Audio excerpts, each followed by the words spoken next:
ina kan hanyar aikina, a ranar da ta zam sanadi na canjawan labarina. Na sanya waya caji ina kan tukin mota na, Ketbo ya taɓa ni ya ce ana ta kira kan layina. Da na duba kiran na gani kawai nan ba ce ba suna, Amin da kira ta da da sakon text na da kuna. Da na duba sai na ga an fara da salam yayana, don Allah ka ansa waya domin ka fahimci bukatana. Kokwanto ya kama ni, na sauka a titi na, rudani ya sarke ni a cikin lissafi na. Wace ce ke san juya ni ta karkata tsari na, yanayi bako ya iske ni sanadiyar waka na. Na tsaya ne mamaki sannan na kirawo nambar nan, sai kawai aka ɗauka amma an yi shiru kan layin nan. Na faɗa a cikin sanyin murya, shin wace ce wannan? Ta faɗa mana baiwar Allah ce daga birnin shehun nan. Waƙar maman da ka yi ina jin daɗin waƙar nan. Waƙar nan ta yi daɗi, akwai ilimi a kasidan nan.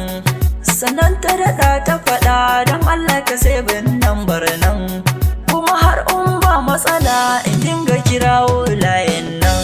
Ka yi shiru ka kyale ni, menene amsa ta? Tsarin zancen ka ya burge ni, yanzu ga hujjata.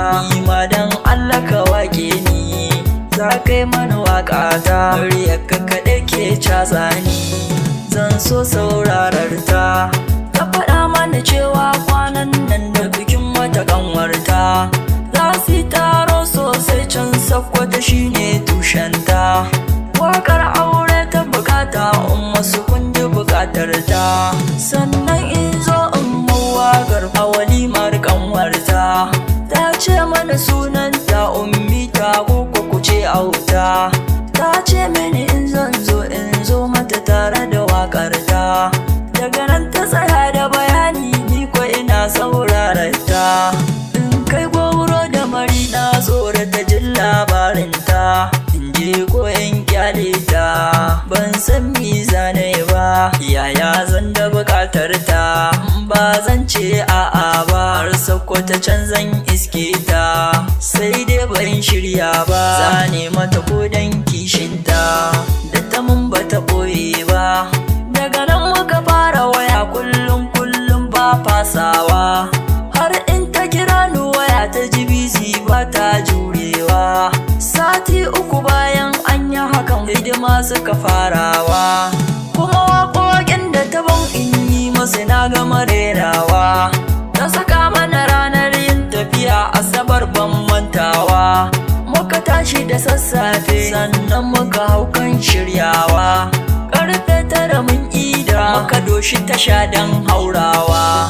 Muka hau motar tafiya can Sokoto za mu yi zarcewa. Wayata ma na kulle ta dan tattala caji na, bayan mun sauka na buɗe ta dan kammala aiki na. Sai ga sako daga ummita da ya canjan tsari na, a cikinsa ta bayyana niyyarta.